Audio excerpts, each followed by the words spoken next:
Hello friends, ਅੱਜ ਆਪਾਂ ਗੱਲ ਕਰਾਂਗੇ ਸੀਕੁਐਂਸ ਕਨੈਕਟਰਸ ਦੇ ਬਾਰੇ। ਇਹ ਆਮ ਤੌਰ 'ਤੇ ਆਪਣੀ ਰਾਈਟਿੰਗ ਦੇ ਐਸੇ ਦੇ ਵਿੱਚ ਯੂਜ਼ ਹੁੰਦੇ ਨੇ। ਫਸਟਲੀ ਮੈਂ ਤੁਹਾਨੂੰ ਦੱਸਾਂਗੀ ਕਿ ਸੀਕੁਐਂਸ ਕਨੈਕਟਰਸ ਹੁੰਦੇ ਕੀ ਨੇ। Sequence connectors are the words that used to connect different ideas and opinions from one sentence to the other sentence. Sequence connectors ਉਹ ਹੁੰਦੇ ਨੇ ਜਿਨ੍ਹਾਂ ਦੁਆਰਾ ਆਪਾਂ ਆਪਣੇ ਡਿਫਰੈਂਟ ਆਈਡੀਆਜ਼ ਜਾਂ ਓਪੀਨੀਅਨ ਨੂੰ ਇੱਕ ਸੈਂਟੈਂਸ ਤੋਂ ਦੂਜੇ ਸੈਂਟੈਂਸ ਨਾਲ ਈਜ਼ਲੀ ਜੋੜ ਸਕਦੇ ਹਾਂ। ਹੁਣ ਮੈਂ ਤੁਹਾਨੂੰ ਦੱਸਾਂਗੀ ਇਹ ਵਰਡਸ ਕਿਹੜੇ ਹੁੰਦੇ ਨੇ।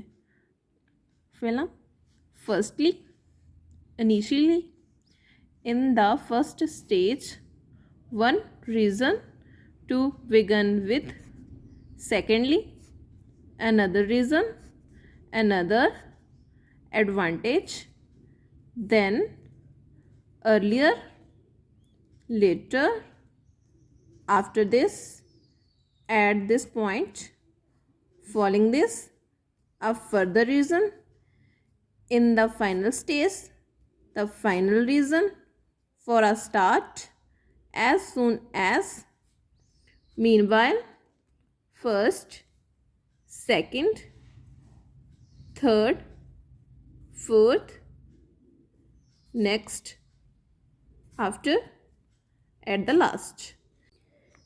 ਇਹ ਸਾਰੇ ਸੀਕੁਐਂਸ ਕਨੈਕਟਰਸ ਨੂੰ ਆਪਾਂ ਆਪਣੀ ਰਾਈਟਿੰਗ ਦੇ ਵਿੱਚ ਯੂਜ਼ ਕਰਦੇ ਹਾਂ ਇੱਕ ਸੈਂਟੈਂਸ ਨੂੰ ਦੂਜੇ ਸੈਂਟੈਂਸ ਨਾਲ ਈਜ਼ਲੀ ਜੋੜਨ ਲਈ। Thank you.